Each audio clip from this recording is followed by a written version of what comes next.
জন্য স্টুডিওতে আছেন সহকর্মী মনির হোসেন, যাচ্ছি তার কাছে। মনির। রুদ্র, আপনাকে অসংখ্য ধন্যবাদ। আসলে আমরা প্রতিবেদনেও যেটি দেখছিলাম যে যেটি আসলে প্রতিবেদনের যে তথ্য ২৭ দিনে ১০ বার ভূমিকম্পে কাঁপলো দেশ, তো এ নিয়ে আসলে একটি আতঙ্ক স্বাভাবিকভাবেই দেখা দিয়েছে। বিশেষ করে যেহেতু আসলে এই যে অল্প কয়েকদিনের ব্যবধানে এতবার যে ভূমিকম্পন হচ্ছে, এই কারণে আসলে বেশ আতঙ্কই বলা চলে। এবং আজকে আমরা যেটা দেখেছি, যেহেতু আজকে শুক্রবার, জুমার নামাজের ঠিক পরপর একটা ৫২ মিনিটে আজকেও একটি ভূমিকম্প অনুভূত হয়েছে এবং বেশ শক্তিশালী। যেহেতু আসলে আমরা দেখতে পেয়েছি রিক্টার স্কেলে ৫.৪ মাত্রা, অর্থাৎ শক্তিশালী ভূমিকম্প বলা চলে। এবং এই যে ২৭ দিনে ১০ বার হয়েছে, তার মধ্যে এটি কিন্তু সর্বোচ্চ। এর আর বাকি যেই ভূমিকম্প ছিল সেগুলো ৩ থেকে ৪, ৫ বা এর কম। অর্থাৎ আজকে যেটি অনুভূত হয়েছে সেটি বেশ শক্তিশালী। এবং আমরা যেটি আসলে প্রতিবেদনে দেখছিলাম যে সেখানকার স্থানীয় যারা আছেন তারাও বলছিলেন বেশ ভালোই তারা আতঙ্কিত, কিংবা এর আগে তারা এরকম দেখেননি।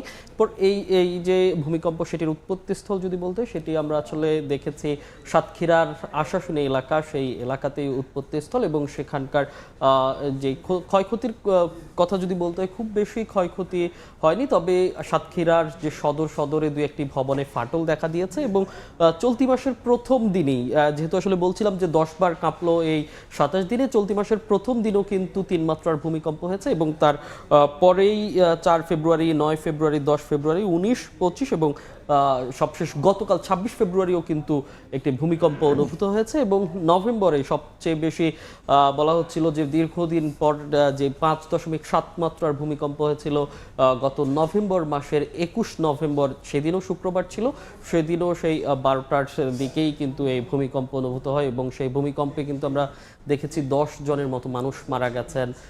উৎপত্তিস্থল নরসিংদীতে ৫ জন, ঢাকায় ৪ জন এবং নারায়ণগঞ্জে ১ জন মারা গেছেন। এবং এই বারবার যেহেতু ভূমিকম্প হচ্ছে, সেটি আসলে বারবার যেটি বলছিলাম যে জনমনে একটি আতঙ্ক তৈরি হচ্ছে।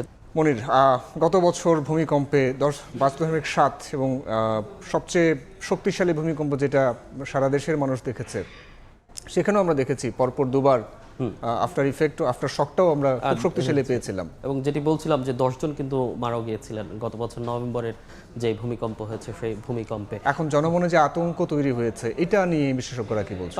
আপনাকে আসলে যেটি এর আগেও বলছিলাম যে জনমনে বেশ আতঙ্ক, বিশেষ করে আজকে সাতক্ষীরার যে উৎপত্তিস্থল, শুধু সাতক্ষীরা নয়, চট্টগ্রাম, ঢাকা, সিলেট সহ বেশ কিছু অঞ্চলেই কিন্তু এই ভূমিকম্প অনুভূত হয়েছে। সেক্ষেত্রে আমরা দেখেছি যে ভবনের যে বিশেষ করে উচ্চ ভবনগুলো যেগুলো আছে, সেগুলো থেকে মানুষ আতঙ্কিত হয়ে বেরিয়ে এসেছেন। এবং আসলে সামনে কি হতে চলেছেন তার জন্য তারা আতঙ্কিত। সে আতঙ্ক কিংবা আশঙ্কার কথা কিন্তু বিশেষজ্ঞরাও বলছেন। তারাও বলছেন যে এই যে বারবার যে ভূমিকম্প হচ্ছে, বিশেষ করে টেকটোনিক প্লেটের যেই বিচ্ছুরণ কিংবা যেই বিচ্যুতির কারণে যেই ভূমিকম্প সৃষ্টি হচ্ছে, এবং এই ছোট ছোট যে মাত্রার, বিশেষ করে বলছিলাম যে ২৭ দিনে যে ১০ বার হয়েছে, তার ভিতরে বেশিরভাগই কিন্তু ৩ থেকে ৪ কিংবা ৫-এর মধ্যে। আজকেরটা একটু বড় হয়েছে, ৫.৪ হয়েছে।